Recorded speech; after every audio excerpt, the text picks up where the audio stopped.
मोदी जी ने सोने को लेकर जो बड़ा बयान दिया, उसने सिर्फ राजनीति ही नहीं बल्कि देश की अर्थव्यवस्था, विदेशी मुद्रा भंडार और भारत के भविष्य के संसाधनों को लेकर नई बहस को जन्म दे दिया है। प्रधानमंत्री मोदी ने खाड़ी संकट और दुनिया में बढ़ते आर्थिक तनाव के बीच लोगों से अपील की कि अगले 1 साल तक सोने की खरीदारी टाल दे। उनका कहना है कि भारत दुनिया का सबसे बड़ा गोल्ड इंपोर्टर है और हर साल भारी मात्रा में डॉलर खर्च करके विदेशों से सोना खरीदा जाता है। पीएम मोदी ने कहा कि अगर देश के लोग 1 साल तक गैर जरूरी सोना खरीदना कम कर दे तो भारत अरबों डॉलर की विदेशी मुद्रा बचा सकता है। साथ ही उन्होंने कॉपर यानी कि तांबे को भविष्य का सोना बताते हुए कहा कि आने वाले डिजिटल और इलेक्ट्रॉनिक युग में कॉपर की मांग तेजी से बढ़ने वाली है। प्रधानमंत्री का यह बयान ऐसे समय आया है जब मिडिल ईस्ट यानी कि खाड़ी देशों में तनाव लगातार बढ़ रहा है, तेल की कीमतें बढ़ रही है और वैश्विक सप्लाई चेन पर दबाव है और दुनिया भर की अर्थव्यवस्था चिंता में है। भारत जैसे देश जो तेल और सोने का बड़ा आयात करते हैं, उनके लिए यह स्थिति बेहद चुनौतीपूर्ण मानी जा रही है। अब सवाल यह है कि आखिर भारत में कितना सोना पैदा होता है, भारत हर साल कितना सोना खरीदता है और पीएम मोदी ने कॉपर को भविष्य का सोना क्यों कहा? दरअसल भारत में सोने की मांग दुनिया में सबसे ज्यादा मानी जाती है। भारतीय परिवारों में सोना सिर्फ गहनों तक सीमित नहीं है बल्कि इसे निवेश, सुरक्षा और सामाजिक प्रतिष्ठा का प्रतीक भी माना जाता है। शादी विवाह से लेकर त्योहार तक सोने की खरीदारी का बड़ा चलन है। लेकिन सबसे बड़ी बात यही है कि भारत अपनी जरूरत का ज्यादातर सोना विदेशों से आयात करता है। इसके लिए सरकार और कंपनियों को भारी मात्रा में डॉलर खर्च करने पड़ते हैं। यही वजह है कि जब भी विदेशी मुद्रा भंडार पर दबाव बढ़ता है तो सरकार सोने के आयात को लेकर चिंता जताती है। प्रधानमंत्री नरेंद्र मोदी ने भी इसी चिंता को सामने रखते हुए कहा कि अगर अगले 1 साल तक लोग सोना खरीदने से बचे तो भारत की विदेश मुद्रा काफी हद तक बचाई जा सकती है।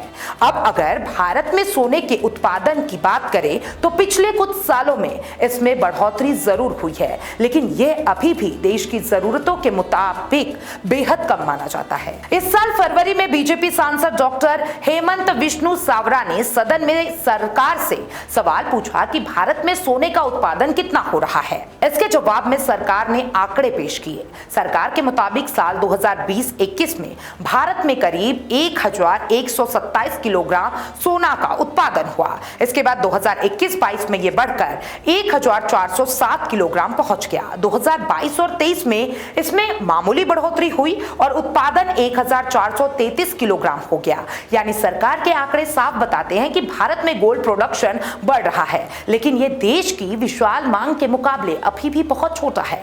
भारत हर साल सैकड़ों टन सोना आयात करता है जबकि घरेलू उत्पादन सिर्फ कुछ हजार किलो तक सीमित है। यही वजह है कि पीएम मोदी ने लोगों से अपील की है कि फिलहाल देश हित में सोने की खरीदारी कम की जाए। प्रधानमंत्री ने अपने बयान में सिर्फ सोने की बात नहीं की बल्कि कॉपर यानी कि तांबे को लेकर भी बड़ा संदेश दिया। उन्होंने कहा कि आने वाले समय में कॉपर की अहमियत बहुत ज्यादा बढ़ने वाली है। पीएम मोदी ने कहा कि डिजिटल युग, इलेक्ट्रॉनिक गाड़ियां, सोलर पैनल, बैटरी और आधुनिक इंफ्रास्ट्रक्चर, इन सभी में कॉपर की जरूरत होती है। इसलिए भारत को विदेशी आयात पर निर्भर रहने के बजाय घरेलू उत्पादन बढ़ाने पर ध्यान देना चाहिए। असल में दुनिया तेजी से इलेक्ट्रॉनिक वाहनों की तरफ बढ़ रही है। ईवी यानी कि इलेक्ट्रॉनिक व्हीकल में सामान्य गाड़ियों की तुलना में कई गुना ज्यादा कॉपर इस्तेमाल होता है। Solar energy system, data centre, wiring और पावर ग्रिड में भी कॉपर की भारी जरूरत पड़ती है।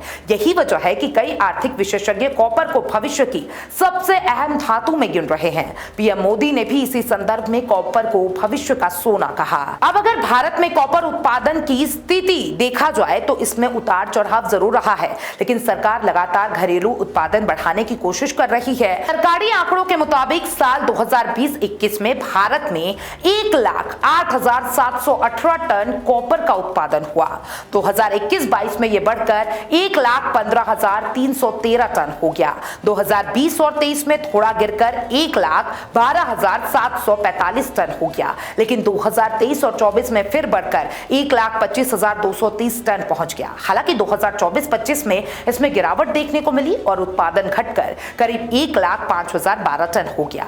सरकार का कहना है कि कॉपर उत्पादन बढ़ने के लिए नई तकनीकों का इस्तेमाल किया जा रहा है। कॉपर खनन में पेस्ट फील्ड टेक्नोलॉजी जैसे आधुनिक तकनीकों का उपयोग हो रहा है ताकि सुरक्षा और उत्पादन दोनों बेहतर हो सके। भारत सरकार घरेलू खनन को बढ़ावा देने के लिए लगातार नई नीतियों को भी ला रही है और सरकार ने बताया कि 2015 से अब तक 11 कॉपर ब्लॉक्स और 28 गोल्ड ब्लॉक्स की नीलामी की जा चुकी है। इसके अलावा सरकार ने एक्सप्लोरेशन लाइसेंस यानी कि अन्वेषण लाइसेंस की व्यवस्था शुरू की है, जिसके जरिए निजी एजेंसियों को नए खनिज क्षेत्रों की खोज की अनुमति दी जाएगी। National mineral exploitation and development trust यानी कि NMEDT के जरिए भी खनिज खोज और विकास कार्यों को फंडिंग दी जा रही है। सरकार का लक्ष्य साफ है, भारत को खनिजों के मामले में ज्यादा आत्मनिर्भर बनाना।